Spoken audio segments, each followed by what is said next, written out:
Good afternoon. I am Blind Prime, and you are watching Blindformers. And for you today, I have Transformers War for Cybertron Seige Spinnister. He's right here. He's a cool little helicopter guy. He got a neat little blast effect in him right now, and it spins. I got it from my 86 Scourge, which I will be discussing in a video upcoming. And for the most part, this dude's pretty cool. He's a little helicopter guy. We'll just remove the siege port. He does have the negative of having guns that have the little siege port nubbins on the end instead of like a hole that you can plug the siege effects into, the blast effects, which is kind of annoying. I do enjoy a bigger caliber gun. All right.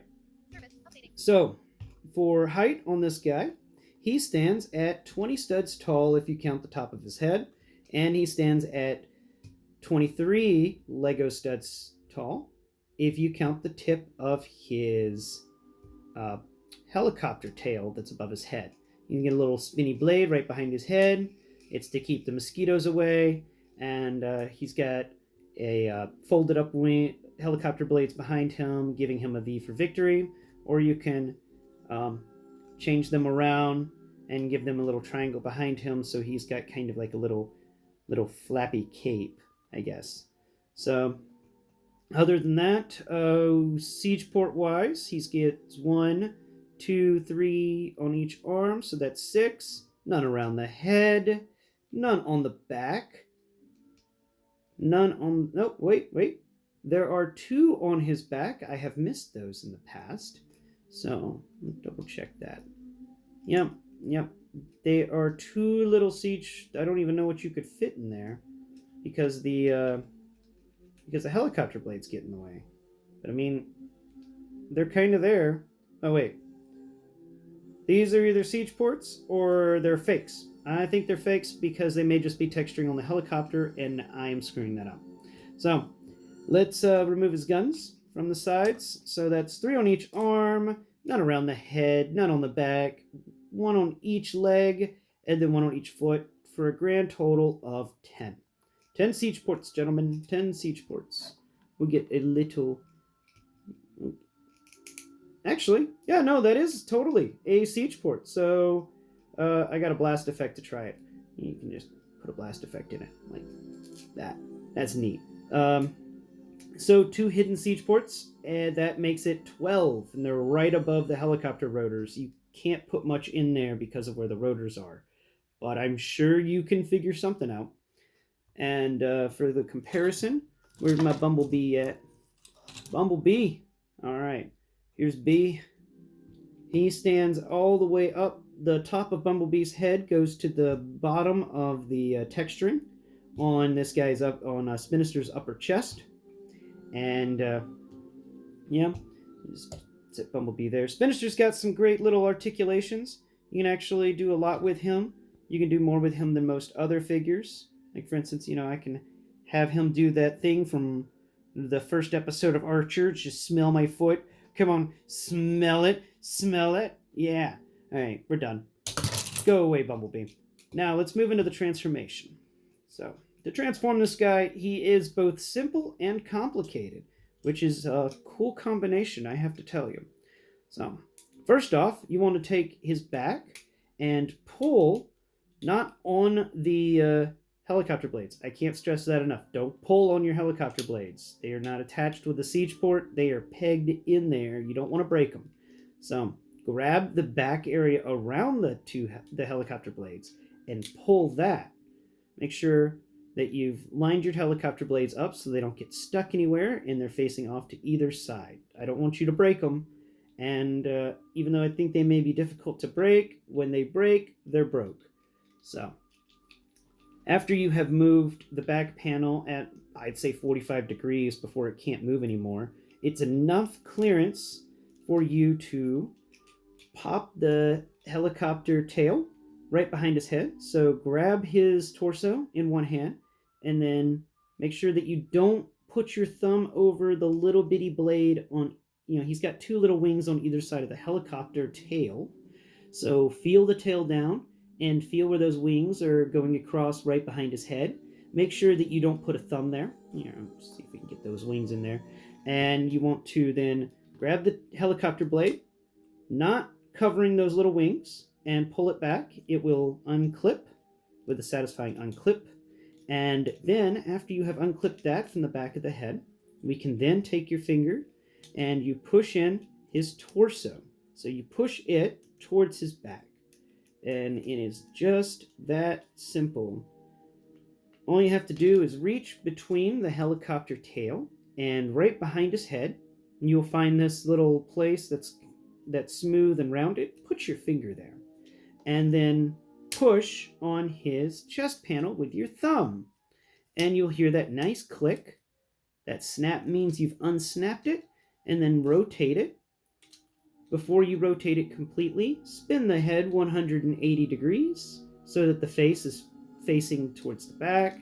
So whenever you complete this rotation, don't forget to snap the tail into the place that once was the chest and has now rotated around to the back and up to be the top of the helicopter tail area. The face will plug into the underside of that as the entire assembly folds down to complete its rotation, with the head planted firmly inside the tail and hidden away from sight. And if you've rotated the head 180 degrees, then the face won't even be visible. Isn't that cool? All right, now let's get to a couple of the easy parts. We're handling the easy things first. So first things first, for easy things, go ahead and rotate your hand so that on each arm so that the thumb is facing the siege port. And once you have made that rotation, then fold the arm on its elbows all the way up until you have met a little rectangular port plug there, peg, and it should go in a little rectangular slot that's actually hidden in the arm texture for the forearm. So we fold that up, you clip that in. Hey. There it is. You clip it in, you get a satisfying click. Love those satisfying clicks. All right. Once you've done that, fold the top of the helicopter down.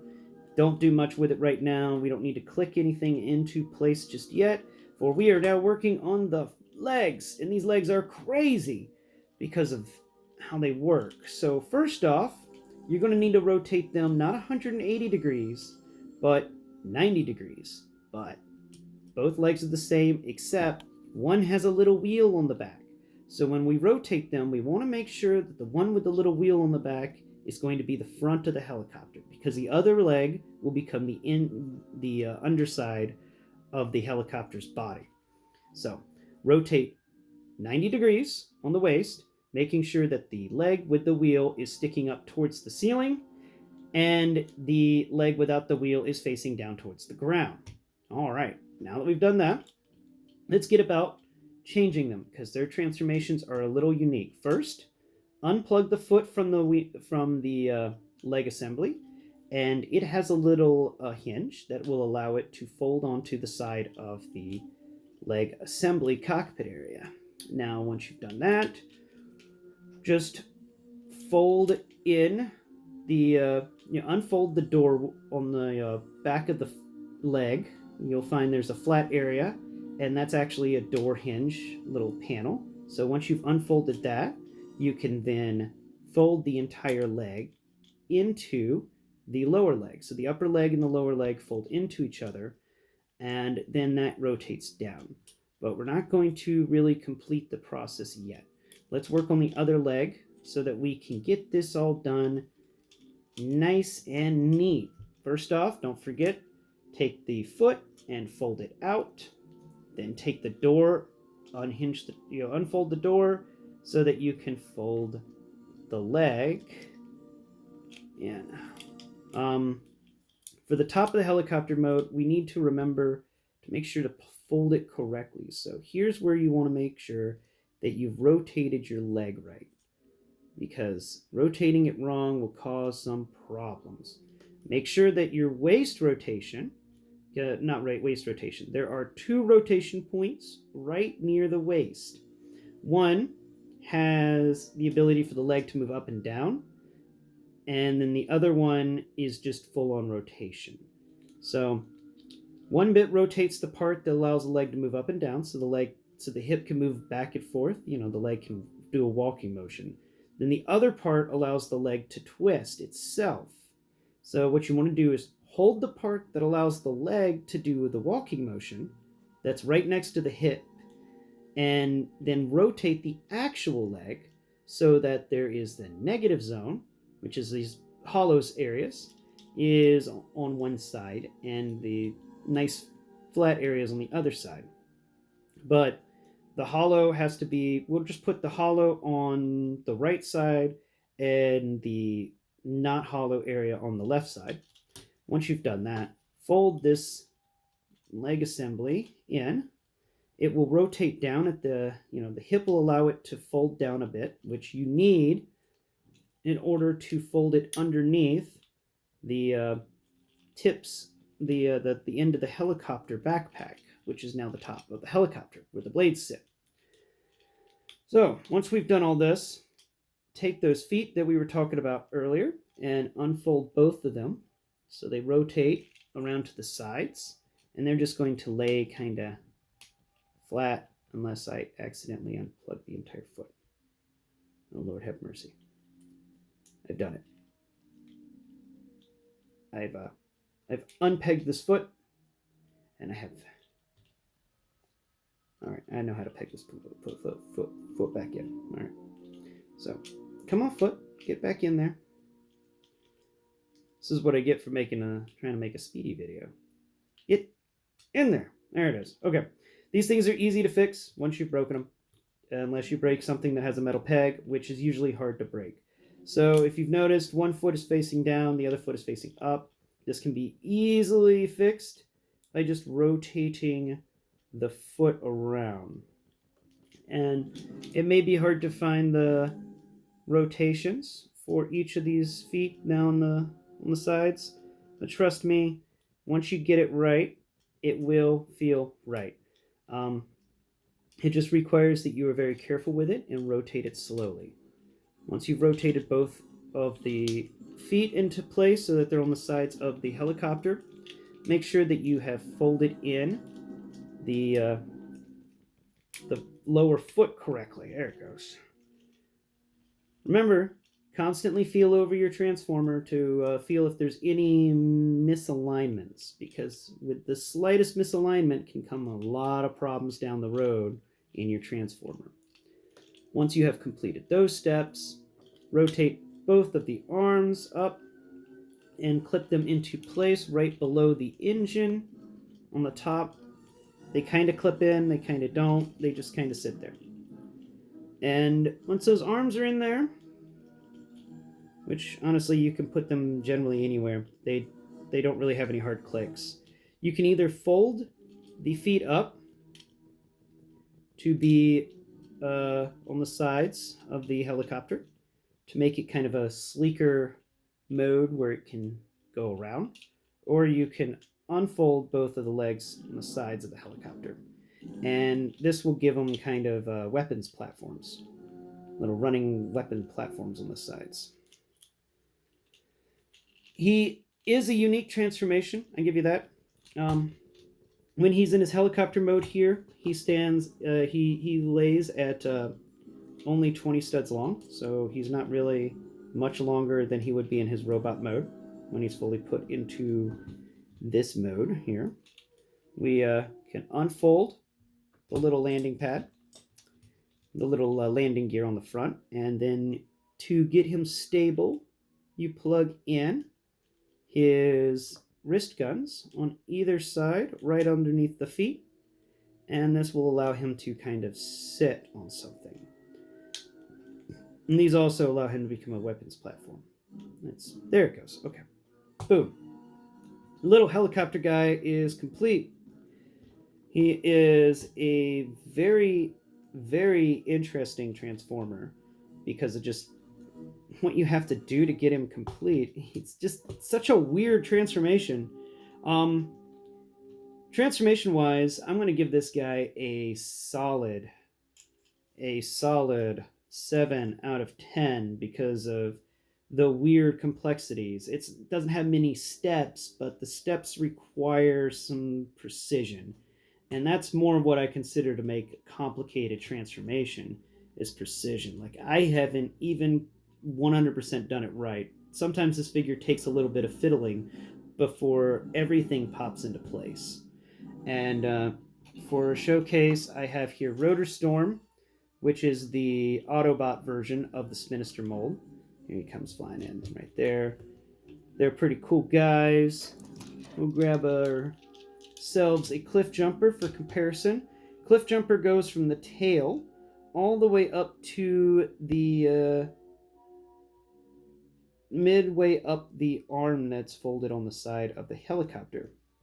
Yeah, from the tail almost all the way to the end of those folded up arms that kind of make engine blocks on the sides of the helicopter, which I have to say is really neat. And I do appreciate that they kind of turn the fists into air intakes, which is kind of cool. If you can't hide the fist, you might as well make it look as though it's doing something useful. So I approve. I approve. I approve of this figure. He's a lot of fun. He's even in vehicle mode, he has quite a few extra bits. Oh, there it goes. Okay. Oops. I didn't have him quite folded correctly. If you're ever worried if you folded him right or not, just give the rotor on the top a good spin. So 7 out of 10 in complexity, mainly because of the little precision and the fact that both feet are identical, but one becomes the underside of the helicopter and then the other one becomes the front of the helicopter. Cool little helicopter mold here. It's a lot of fun. I do like the little helicopter mold. I think it's cool. So, enjoyment-wise, the transformation is actually kind of fun. You don't get too incredibly frustrated with this transformation, except when it comes to moving the foot around. So, funness scale, I would give it a 7 out of 10 on the funness of this transformation, because the only annoying bit is those little feet. And do I recommend this? Yeah, I recommend this. Go ahead and get yourself a Spinnister or Rotorstorm, both of which are still available on places like eBay and Amazon Prime. You can go to places like Ross to see if you can find one in the outlet stores that's managed to sneak by. Spinnister will be your pricier one. He usually runs between $30 and $60. And Rotorstorm will be your least pricier one, running between $20 and $40. But anyway, guys, one more time. Rotorstorm is the Autobot. Spinnister is the Decepticon.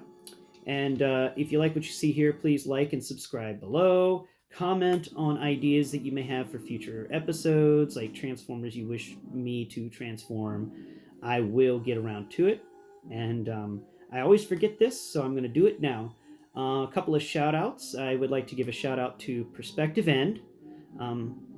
He has been a very helpful individual. You'll see him in the comments below all the time. He really has helped me out and given me a boost whenever I needed it at the beginning of this channel. And the guy's really cool. You should check out his channel. Also, Emperor Kumquat is that's an individual who they do a lot of Transformers material, really discussing the comic books and other written materials, and I appreciate their channel for getting a little bit more knowledge on the backgrounds of these Transformers. And until next time, guys, please, keep transforming and keep your eyes out. Bye-bye.